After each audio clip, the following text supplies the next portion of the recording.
The very essence of the mental game is this.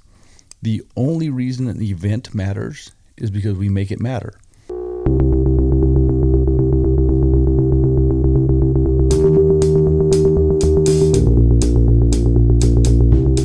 Welcome to the Farrier podcast, where I will sit down and converse with the superstars, the overachievers, the masters of our craft. Each episode will be a deep dive into their personal philosophies, their habits, the tools they use, and the secrets to not only their success, but overcoming failure as well. First, find somebody you can mimic, then find somebody you can stand, and then try to focus on one style until you master that style. So if you say I can't do something, well, you're absolutely right. But if you say you're going to, you're absolutely right with that too. People say that you shouldn't define yourself by your work. That is not true. You know what Dave Farley does when he's, lucky enough to be at the World Equestrian Games? I'm watching other people work. Yeah. I don't think we do that enough. This podcast is for all of you out there who share my passion for the job and the desire to always improve. These interviews will put you in touch with the inner workings of the role models we all want to emulate. So let's get to it. There's only so many hours in a day, and it's a matter of what you do with them. Welcome, everyone. First, a little shopkeeping. I recently finished a book by Greg McKeown called Essentialism. The main premise of the book is exactly as the title indicates. It's about honing in on just the essentials in order to be more effective with your time and your effort. As someone who is easily distracted by a potential new project or new hobby, before finishing the ones I am already committed to, this book seemed like a necessary read for me. One of the key chapters that really stuck out is titled Protect the Asset. And the asset in this case is yourself. Mr. McEwen basically points out the not so obvious, even though it should be, that unless you prioritize your own health and well-being, the rest of your efforts will be compromised. He talks about the necessity of getting enough proper sleep and nutrition, as well as booking time off for relaxation and recovery, something that I'm sure most of us in this career, myself included, probably don't do enough of. He basically makes a pretty compelling argument for scheduling time for doing absolutely nothing, so that we can paradoxically accomplish more when we actually get back to work. With all of that in mind, I would ask you to consider, how do you protect your biggest asset? What do you do to keep yourself operating at your best? Do you prioritize yourself and your body's needs when they inevitably arise? Or do you always put the horses and your clients first? And finally, the question that plays a central role in my conversation today. What do you do to protect yourself during your workday when situations with difficult horses and difficult environments arise? Today, I am very excited to introduce you to Elisa Miller CF. Elisa was a recent graduate of the 8-week shoeing course at Heartland Horseshoeing School many years ago when we first met. Fresh out of school and already a force to be reckoned with, Elisa challenged me constantly with her questions and her strong, fresh-out-of-school opinions. I learned a ton from working with her, and we had a lot of adventures too. We have literally shed blood, sweat, and tears together, and I know she has always had my back. I always knew she would be a guest one day on the podcast. I just wished that it hadn't been under the circumstances that precipitated in us doing this interview. You see, Elisa was the friend that I mentioned a while back who had been injured quite badly. It was a long road, but in true Elisa style, she faced it headlong and headstrong, and she is now back to shoeing full-time. The whole experience changed Elisa's perspective on a lot of things, especially being an advocate for her own safety. And she really wanted to share them with you. Her goal in doing this was to help at least one of you to learn from her situation and appreciate how fragile our careers and our bodies can really be. She is a wonderful mother, a great farrier, and a good friend. I hope you enjoy this conversation as much as I did. So I'm sitting outside, which is pretty amazing, we're in winter jackets, but we're still sitting outside and there is sunlight and it's a spring day in Ontario, Canada. And I'm sitting with a very special guest, Elisa Miller. Elisa and I thought it was really important. We're going to share some of her story, but we'll also share an incident I mentioned quite a while ago on the podcast. And now she's here to kind of share that story in person. So, how did you get your start, Elisa? Well, I didn't become a farrier until a little bit later in life, and it was a second career. I actually worked as a children's programmer in a library for many years in health and safety. And I've owned horses and loved horses my whole life. And one of my own horses had some really ugly sloping pastern type feet and some intermittent lower limb lameness, and just started researching it and Googling it, which you should never do. And just kind of became obsessed with biomechanics and the whole farrier aspect, and just thought I'd go to farrier school. And I did. I made a quick decision and did quite a bit of research on schools, more than the actual job itself, I guess. And luckily went to Heartland Horseshoeing School. Now, to explain for the audience how difficult a task this would have been to take time off and go to school, how many children do you have? So I have 3 kids, and it was extremely challenging. I had live-in childcare so I could go, and bought this $1,500 car, which broke down as I crossed the border. That's another story. And took out a loan for my tools. And yeah, I just went way out on a limb on this adventure. And yeah, it was kind of it was definitely a crazy thing to do. It's all worked out, and I love it, and I don't regret it at all. And I left a really pretty solid career in the library. But yeah.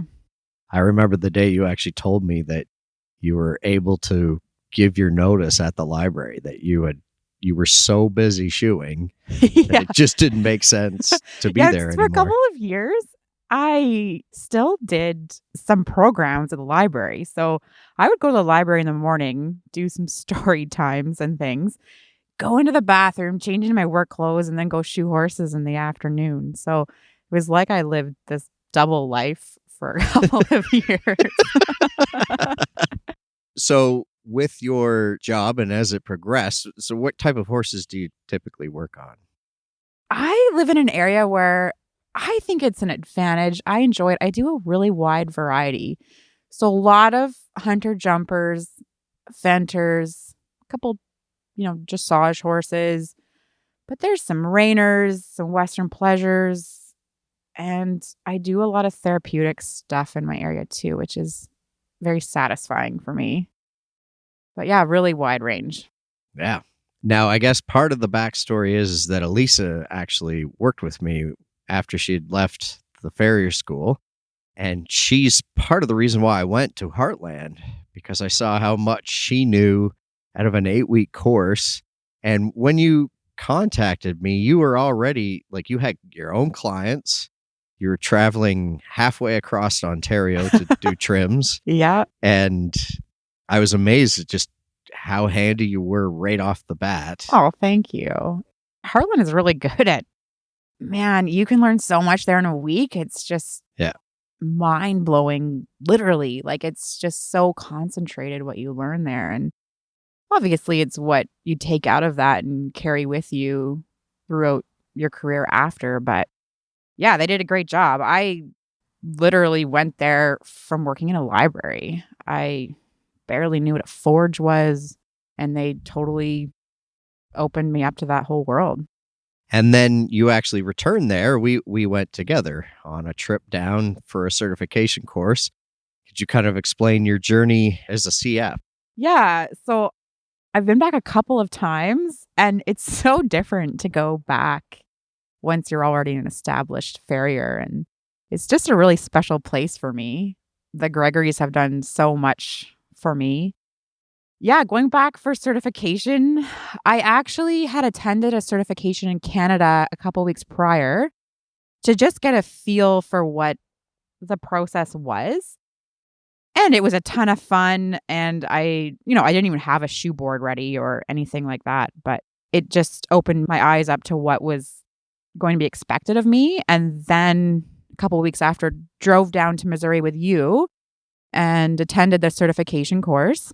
And it was awesome. It was great just to really spend the time focusing on the certification standards and being away from the distractions of home and business. It was really, really a good experience. And I passed my test one day and my horse the next day. And then unfortunately, I went to redo something on a shoe really quick and didn't check my level. So I had an unlevel shoe. So I did not pass my shoe board, which ended up being a blessing in disguise because I think 2 weeks later, I went to Michigan to Henry Deitweiler's shop and finished that component. And that was a really great experience too. He's a fantastic farrier and was so awesome to help me. Just pulled clips literally for like 8 hours one day. And yeah, just a really awesome man that really helped me out a lot too. Yeah.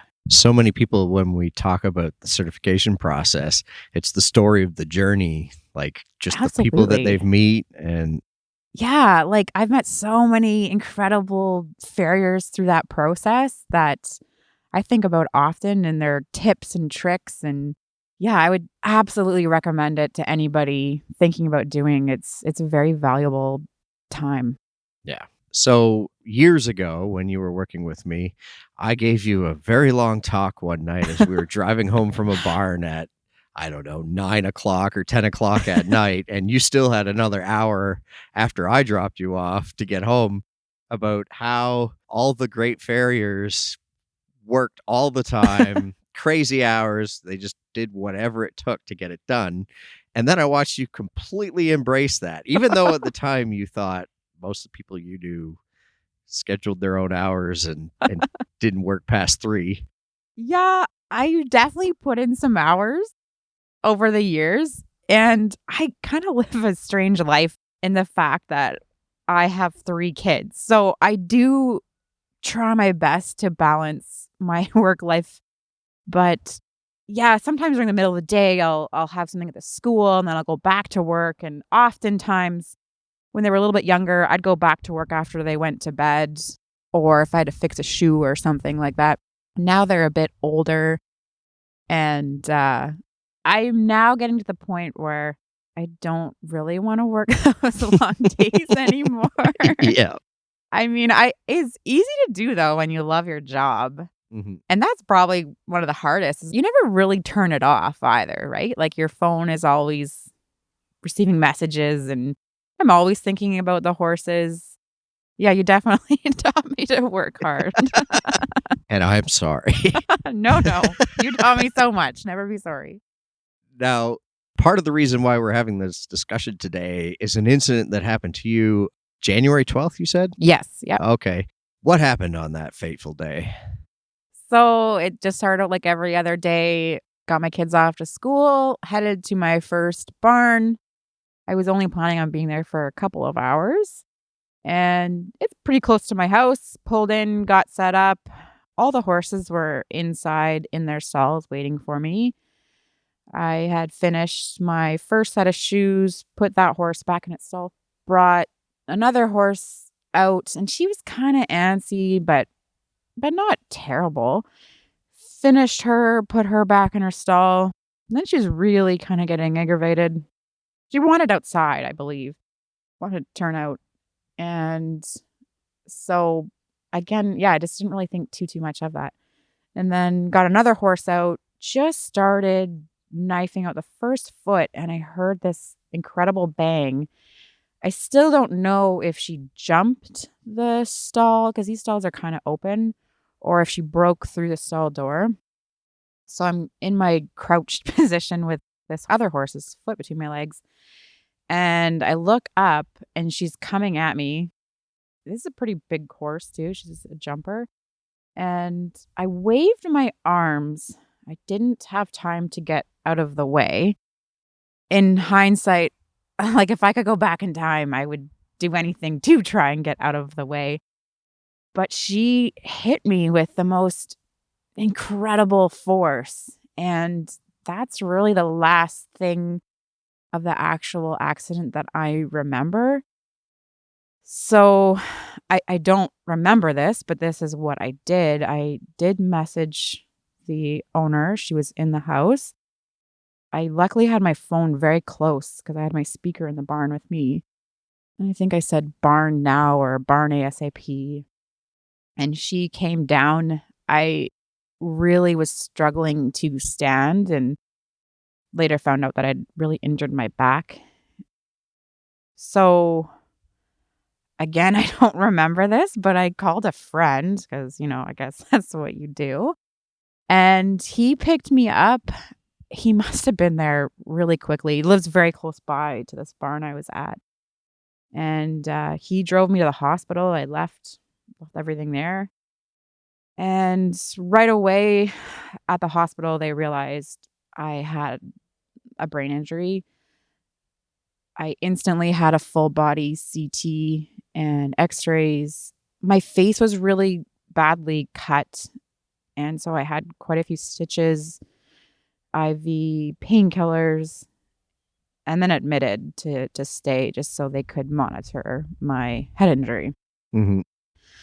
So I still really didn't grasp what it all meant for a long time. I just was really focused. My back really hurt and it was all consuming. But like every other farrier probably would, I just thought, I'll just reschedule the horses from today and I'll probably miss tomorrow, but I'll catch up over the weekend. So yeah, I really didn't. I just thought, I'll just be really sore and, I'll be okay. And they must have given me brain or concussion warnings or what to do when you went home. But because of COVID, you can't have anybody come in with you. And I should have written stuff down or something. So was sent home, still really sore, could definitely start feeling the effects of my concussion. Now, how many days was this you were in the hospital? Just a couple of days. You had called me on the first day, right? Yeah. So I came in the morning of the one and came home like late afternoon the next. So not long, and just kind of assured them that someone would be there. And I had to go back to the doctors right away. And it wasn't until I saw the doctor too, where they did some more assessments, that I really realized something was wrong. They asked me these questions and it was really simple. Like, remember these 5 words and repeat them back. I'm like, oh, of course. Like, that's so silly. And then I went to repeat them and I couldn't. There's just nothing there. And just different types of questions and I couldn't stop crying. I cried. My emotions were a mess. And yeah, that's when I think it really hit me that I was really hurt. Mm-hmm. And yeah, I talked to you and I just felt like the weight of the world because I'm a single person with 3 kids and a business to run and a mortgage to pay. And the thought of all that was very overwhelming. And I remember talking to you and you saying, it'll be okay. Like, we've got your back. It's going to make me cry. And that was awesome because it was very, very scary for me. Yeah. Scary for any of us. Yeah, like I feel like physical pain is one thing, and I feel like as farriers we're pretty good at pushing through, which probably shouldn't. But this was different. Like, I wasn't right. And the worst part for me was dealing with my kids. They're the most important thing in the world, and I could not handle their noise and just their needs, right? Like they had to go stay with their dad for a while because I felt terrible. felt so guilty, but I just needed the peace and quiet to help my brain. Like, it was crazy how stuff would just send me spiraling. Just really couldn't cope with day-to-day stuff. I just had to kind of lay there and not think and I couldn't process. And yeah, it's really a really tough time for sure. Yeah, and all the time I've known you, you're not somebody who just lays still very well. Yeah, that was, man, I can normally get a lot of stuff done in a day and I thrive off being busy. And I was just really set back. Like, for example, sometime in that week, I thought I was just going to change my bedding. And that literally took me an entire day and was exhausted by it. Yeah. So that was very scary for me. Like, how would I ever get back to functioning a normal life? And my mom came the following week. My mom lives in Alberta. And that really got me through that second week, even just getting to appointments and stuff and just kind of getting back on my feet a little bit, just with daily household things and just kind of managing kids and life. And yeah, that was a huge help. And I was still completely blown away by what the Farrier community did for me. My books were completely covered. I think 9 farriers have come up and just completely took care of all my horses. And Allie took care of my accounting, and she was like my manager for a while there. Yeah, your business manager. Yep. Organizing addresses and horses and just everything, which, yeah, I'll just be forever grateful for everything everybody did for me. It's very heartwarming. And of those 9, there were even more who reached out to us trying so many. to come. Yeah, so many. Stuff was covered, so they didn't need to, but yeah, and the messages and even my clients, I still now am coming home to stuff on my doorstep, meals and things. Like, just, yeah, and so many farriers reached out that weren't in our area, or we just had so much help we didn't really need anymore, and came up several times and from a pretty good distance too.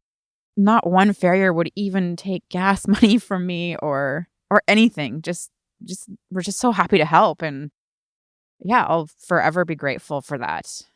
It was very, very heartwarming what the farrier community can do for one another. We're part of an amazing brother sisterhood. Yeah, for sure. There aren't many industries where I think people would help somebody out like that. Yeah. In that manner. I even had some vet friends say, wow, the farriers are just so amazing and you're part of such a great community. Yeah, we really are. It's incredible. Yeah. Yeah. And then how long before you started to feel stuff sort of come back? Like, what was the recovery like for you? Like, physically, I started getting better. I can move around a little bit better, probably by week 3. Still really sore. The motion of like bending to get underneath a horse was really hard for me. I don't know how, but I injured my lower back, probably from landing on concrete. So that started getting better about week 3. And my concussion symptoms, I still have some of them. Probably at least 6 weeks. They're really bad for the initial month. Mm-hmm. And I mean, some of them, I've been talking to some people that some of these symptoms can last years. Yeah. Or forever. And I should say I have had 2 previous concussions from riding accidents, but nothing to this capacity. Yeah. It's been interesting in your recovery. Your attitudes towards a lot of things have changed. And in our conversations together, it's been interesting. Even what we've discussed has changed my approach to situations where I would have been more likely to power through on a horse that was being extremely bad and try and fight it.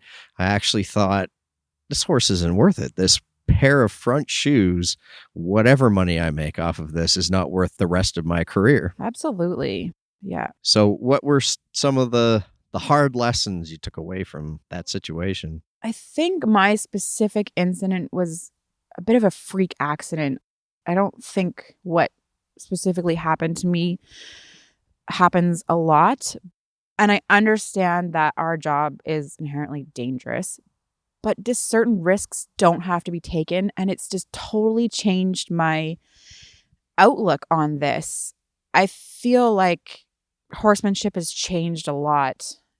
And I'm not sure a lot of people realize the danger that we are putting ourselves in and how important even the horse handler is.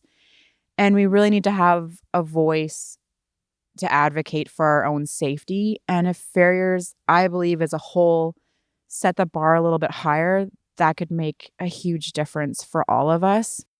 For our expectations of the clients. Yeah. And just even in my own head, I try not to do dangerous horses. And I've said many times in my career, I have 3 kids to come home to at the end of the day. I don't want to do dangerous horses. But man, there's been so many times, especially early career, where you just power through, or you think, this is an awkward conversation to say your horse is really terrible and it needs to be it's drugged. Like telling somebody their kid is bad. Exactly. Or I don't know how many times I thought, I just got to power through this. I need to get home. I don't want to have to come back. I don't want to have this conversation. What's a few bumps or bruises or whatever? But, I could have lost my life that day. My kids could have lost their mom, and it's just not worth it. And I'm sure there's a possibility you could lose an account over bringing up that conversation or really enforcing better standards. Maybe they'll switch farriers, but it's still worth it, because one set of shoes or one trim on a bad horse could really set you back. Yeah. For a long time or forever. It could have been career ending. Yeah. And I think you also don't want to be known as that farrier that'll do all these rough horses or dangerous horses. It's just not worth it. No. And then I have been surprised and happy to see that also your approach to the work-life balance has changed a bit too. Yes. So that has always been a struggle, but this is really probably having so much time off. And my kids are getting older. My daughter is going to be 17 shortly, so she'll be moving out in a couple of years. And I just want to spend more time with them. It is a hard job. Being a mom is a hard job, but it's so important to be there and to take care of yourself. When you take care of yourself, you're better at your job and better at your life's relationships and kids, and just taking a step back and enjoying the moments. I've really tried, especially because I had time off, but as I was slowly able to do more, even just taking my dogs for little walks and having that peace and quiet and that downtime, just recognizing how important that is. Yeah.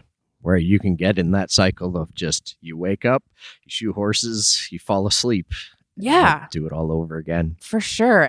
Anytime you're a working mom, there is a sacrifice of time, but I want that time to mean something. And that's important to me. And I want my kids to find value in the time that or understand that what I'm doing is important to me and important to them.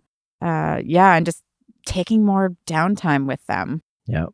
Now, I'm sure probably Andrew and some other folks have kind of influenced this, but what are some of the changes you think you'll make in order to maintain this balance? I think I'm going to set some stronger boundaries in terms of, you know what, I'm going to put my phone away in the evening and just be with my kids, not constantly message. You know what, even if I have to get up a little bit earlier before they're awake or something, that's fine. I am going to try and stick to a really strict schedule, and you can't be everybody's farrier. Yeah, it's tough to say no. It is really tough to say no. And I really love all my clients. And I do absolutely love my job. I could just do it day in and day out. Like it's an awesome career. But that is is definitely it. And taking vacation and sticking to it, I definitely have some regrets. I remember one time I was taking my daughter back to school shopping, and a horse, I think it was an abscess. And I said to my daughter, I'm like, oh, I'm really sorry, Emma. We're going to have to come back another day. I got to go see this horse. And I really regret that. Like, why didn't I just go later that night, or, just silly things like that. And I think it's important to have those boundaries. We're allowed to have A life. Absolutely. And I have not really allowed that as much as I should have. I mean, I do a lot of stuff with my kids, and we do have activities and stuff, but I need to make that more of a priority. Yeah. I don't want to look back on my life, be like, man, I wasn't there for my kids. I don't think I'll be like, man, I wish I was shoeing more horses than I was. Yeah, probably not. Now, what are some of the safety things that you're doing? What are some of the situations that you're taking more control over? So I do, on the whole, have good horses on my books, but I do have horses where I insist they have dorm gel before I shoe them. And at any point now, if I feel like things just aren't going well and that horse is getting ramped up, there's nothing wrong with putting in its stall or taking a break or walking to my truck just to clear my head a little bit and coming at it with a different approach. Yeah. I think having a competent handler is really important, and just recognizing what your limits are and sticking to it, not pushing through a dangerous horse ever. It's not worth it. Yeah. And then another thing you and I both have been guilty of is working alone, crazy hours when there aren't even barn staff there. Right. And that was the problem when I got hurt. Yeah. It would have happened regardless, but it would be good to know what happened to me specifically. With a witness there. How did I split my face open? I have no idea. Yeah, because it's easy just to whip into a barn to check on a horse, or, a horse even shoeing for a long time. And these are horses I've done for years, and they're good horses in that barn. So we become complacent. Yeah. I feel like every time I've been injured, and we've all had Farrier-related injuries, is been when I've been complacent. If it's kind of a difficult horse or something, usually you do ask for a handler or sedation or whatever. But just be aware these animals are dangerous. Yep. Extremely dangerous. Yeah. And we get kind of used to being around them and under them, and we forget that. Yeah. Any of them could be spooked. They're a flight animal. So, Exactly. yeah. Exactly.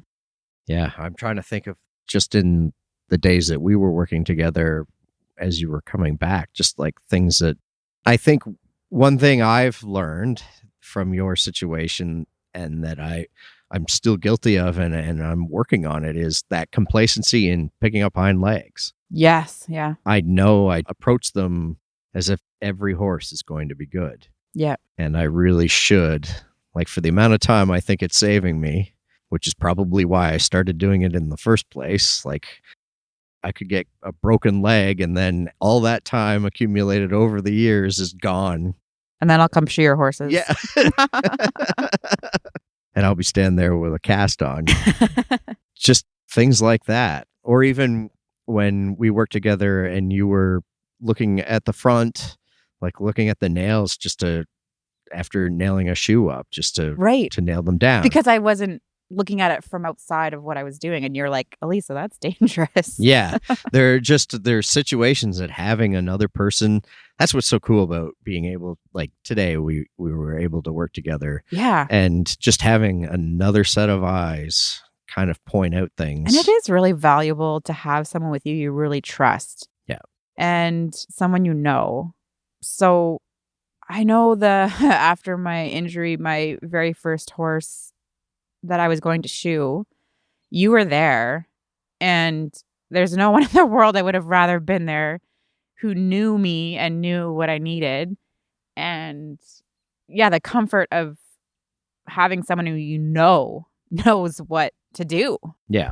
Yeah, like that's really valuable. Unfortunately, I don't have someone with me every day, But I do have good clients and barn staff and things, and I just need to call on that more. There's nothing wrong with asking someone to come hold a horse. Yeah. They might not even know the horse is being difficult.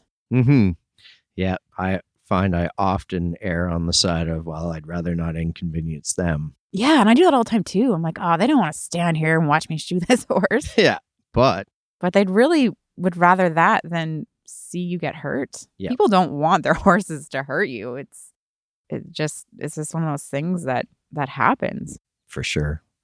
Dave Farley, and it's something I should try and get a copy of it from him. He had this form written out whenever he took on a new client, and it was a list of expectations Really? that as the farrier he required of them, like a well-lit working area with cross ties, it's level, and it was all these things that he expected of the client so that he could do the best job possible.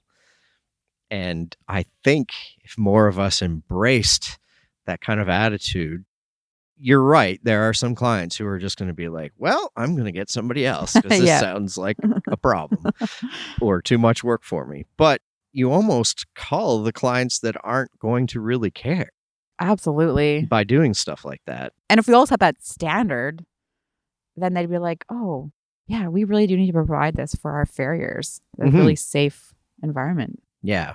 And I know your situation had inspired. I received a lot of phone calls from people afterwards who are working on projects to try to create that client awareness, basically, Well, that's awesome. of the things that are dangerous that they might not even think of. Right. Yeah, because they don't want us to get hurt, but maybe they don't realize. Well, I think it falls back onto what you were saying about horsemanship changing. Absolutely. Yeah. This is a worldwide problem. I was on Simon Curtis's webinar recently, and we had the breakout sessions with groups, and there was a farrier from Wales and one from somewhere in England somewhere, and they were both talking about the same thing, that their clientele had changed. Their knowledge, their horse knowledge and behavior of horses and how to affect it Yeah. wasn't there. And I think part of it is it's almost like this apprenticeship of horse people passing on their knowledge to the next generation seems to have disappeared somewhere. Yeah. I'm guilty of it too. I love my own horses, but they're not necessarily an ideal pet. Yeah. They are a working animal and they're big and they're a flight animal. And yeah, you need to have control of that animal. And there's a fine line. And I believe head injuries on the whole in the horse industry are on the rise. There's a sports medicine doctor in my area, and she says the most injuries she sees Really? are horse related No way. of all the sports. Yeah. Yeah. And I can see it. Yeah. I've actually thought for those situations, like nobody wants to work on a dangerous horse, but we might have a horse that we just don't quite 100% trust, like the one we worked on today. Yep. Where I know clients would frown upon it, and I'm sure some of the people listening, the farriers listening, will say, there is no way in heck I'm doing this, but to have a helmet in your truck. I have thought about that too. And since my injury, so many of my clients have said, why aren't you wearing a helmet? Yeah. I almost wonder, I've tried to wear a helmet and bend down. I almost can't stand it, but maybe there's something. Some kind of protective gear. Some type of a protection. And I have read about few farriers who've had head injuries and wore helmets for a period after. One thing to keep in mind, like for me, it is so important for me not to have another head injury for, well, hopefully forever, but especially right make away that your again. goal. Yeah. Then it would be really bad. So I've been extra cautious just with everything in my day-to-day life, even to make sure I don't hit my head again. But yeah, like I'm sure, some guys would frown upon that, but man, there's no shame in that. No, even sometimes I wonder if Chris's great big 10-gallon Stetson is maybe the equivalent of a helmet because you do have that barrier of There you go. Right? Yeah. Stick some padding in that Yeah. hat and you're good. for sure. This portion of the podcast is called the Stratum Tectorium. These are the short answer, surface stuff questions, but it's okay if the guest wants to go deeper. Enjoy. Do you have a favorite book? I love historical fictions, and there's been a couple good ones. Probably Pillars of the Earth and The 9 Lives of Charlotte Taylor. Okay. What's your favorite brand of nail? The Liberties, the pretty ones. The copper, the rose gold ones? Yes. What shoe sizes do you generally have to keep the most stock of? 1 through 4. Seems like not a ton of 2s, maybe, but 1, 3s, 4s. Yeah, okay. Favorite make of rasp? Save Edge Original and Basole Farrier. What is your dream Farrier rig? Well, I think I own it. And what is that? I have a... She turns and looks it's adoringly sitting right at there. Isn't it pretty, Brian? My truck is a diesel. It's my first diesel. And man, they have a lot of torque. It's kind of fun. I really like that. And it's a 3500. And I have a bay horse trailer. And it is nice to work out of. I can vouch for that. What's your favorite rounding hammer? Oh boy, we talked about this earlier today. Mhm. So I just got a Derek Gardner, which I do really like. I have a couple different ones. It's just one thing I haven't. You haven't settled on it. Yeah, I go through seasons with what I feel like is better. And right now, I guess I'm really liking the Derek Gardner. Okay.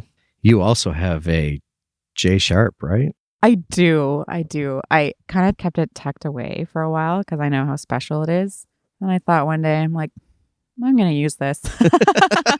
This is what it's for. Yeah. What is your favorite type of bar stock to work with? Concave. Nice. Do you have a specific size or? I have 2 different sizes, so it depends. To be honest, I don't do a ton of handmade shoes, but I insist when I shoe my own horses, they have to wear handmaids. And if I do make handmade shoes for a horse, it's usually concave. Okay. But I do have regular Flat stock, dude. flat stock in the trailer too. Yeah. What's your favorite pastime after work? So this last winter, I've been teaching myself how to play the drums. Thank you, YouTube. And that's really awesome. I love banging and making lots of noise. My kids, however, do not appreciate it. And I bought my boys a little Honda 50 mini bike last year. They're like, it's all right. But I ride it all the time. And I'm just getting a second one. So that's been a lot of fun. And obviously riding horses has been a big part of my life. And just hanging with my kids, playing games, camping, hiking, all those types of things. Gotcha. What is the next thing on your bucket list? Well, I am just revamping my work-life balance, and that is my focus right now. I'm even talking to a business coach and just reevaluating things. Farrier-wise, obviously, we're not doing a lot with COVID. When my kids are a bit older, I'd like to get back into competing and doing more handmade stuff. Mhm. Right now, I just need to spend time with my kids. Yeah. And running my business. And So when you started working with the business coach, how has that changed things? What are some of the things that have come out of that kind of surprised you? How would working with a business coach help other people? Well, it's just through this COVID initiative that I took advantage of and meeting this gentleman and thought, this might be a good time to investigate this while I'm trying to make some changes. It's just on working on your business, not necessarily in your business, and really where you want to be in 10 years and what you're going to do to achieve those goals. His big thing is the ideal client. And for me, I'm very, very lucky. Probably 95% of my business is within 20, 25 minutes of my house. So sometimes my ideal client is just someone who's there who has nice horses, not necessarily what level they're competing at. And like I said, I do a wide variety of horses in my area, but that's actually really important to me at this stage, just being close to home. Mm-hmm. And when my kids grow up, yeah, I wouldn't mind. I travel more for clinics and conventions and things like that. And maybe in time, I'll have more of that opportunity. Yeah. When Emma can stay home and just keep the boys in check. Yeah. Turns into a bloodbath right now. What's your favorite brand of keg shoe? So I like the Kirkhart DFs and the Workman Warrior and sometimes the Strikers. Depends on the horses I'm shoeing. Mm-hmm. Do you have a favorite inspirational quote? So my grandpa played a huge role in my life and very important to me. Unfortunately, he passed away quite a few years ago, but through my whole childhood, he used to always tell me, dirt is clean. And that means something completely different to me now. Just working hard and honest. And yeah, I was kind of cool. And then my other favorite quote is the Chris Gregory quote that skill throws more weight than strength. Do you have a Farrier Terrier? So I have two. Because you have one, so I need to have two. Yep. Always has to outdo me by at least one. So I have Rosa. She is a Bernese Mountain Dog. And she's been with me for quite a few years now, I guess 4 years. And she's very popular. And she has a branded vest and takes care of the truck and anything that falls on the floor. And this summer, we have a Dachshund puppy. So he's 8 months old. He was not intended to go to work with me, but he makes his way into the truck every morning and has little friends everywhere.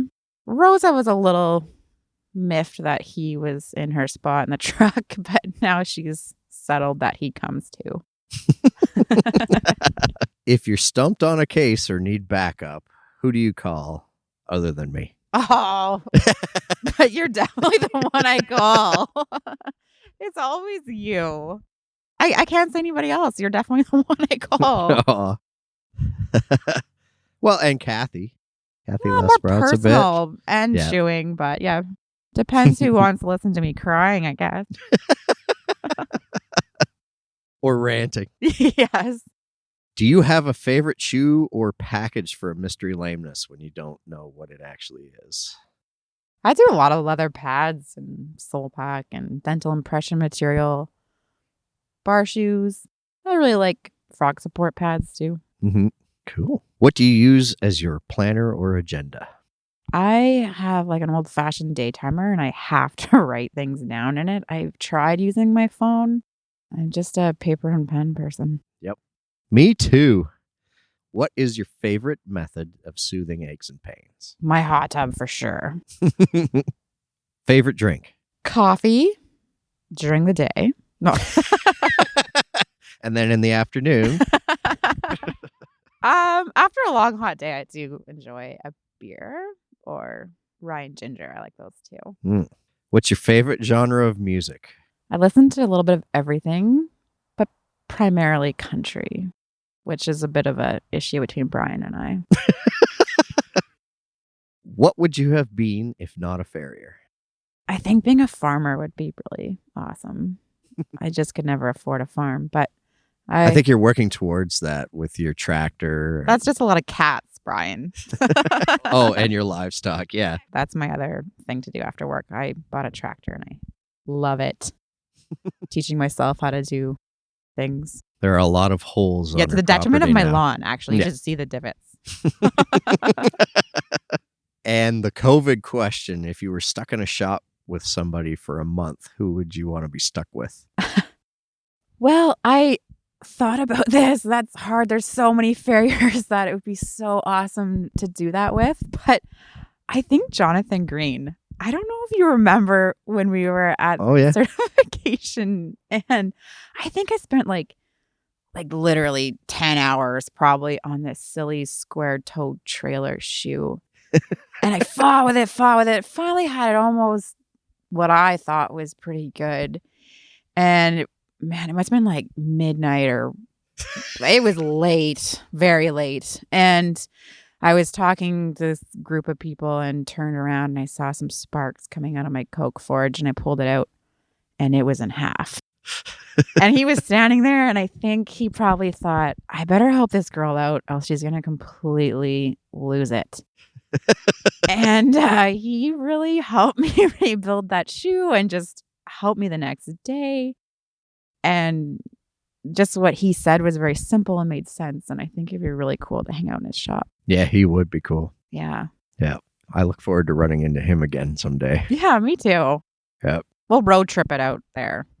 I don't know if I told you, the last time we were there for a certification course, one of the, I won't mention his name, but one of the examiners actually said, do you still work with that blonde girl that was here? He says, man, I have never seen somebody cry so much. Oh, no. Because of that shoe. That cursed shoe. Yeah.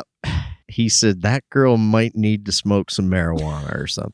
Oh, gosh. That square-toe trailer is a curse. Don't ever ask me to put one of those on your horse, I guess. Oh, you should see how many square toes are in Allie's truck, actually, too. Oh, from doing her shoe board. Yeah, that shoe board was hard. Yep. I learned a lot doing that. It's a journey, but yeah. And it's amazing, too. Every once in a while, I'll have to do something that's from that. And yeah. Oh, yeah, it's valuable for sure. Yeah. Yeah. I did do a lot of square-toed trailers leading up to that burnt shoe. So thank you for helping me with that shoe. That's awesome. Well, I think that's it. Sounds good. Thank you so much for having me. Well, thanks for doing this. And hopefully, as you've said to me a few times leading up to this, hopefully this at least reaches and changes one person, at least one person's mind going into a bad situation with a horse. And there's no shame in stepping back. And yeah, if I could just reach one person and open up their eyes to thinking of the safety in their work environment, and that would mean a lot to me. yeah. It's been a rough road, and at the same time, it's been incredible just feeling so supported by everybody and just using my story to hopefully help someone think about the safety. Yeah. Well, thank you for doing this. Thank you. It's been great.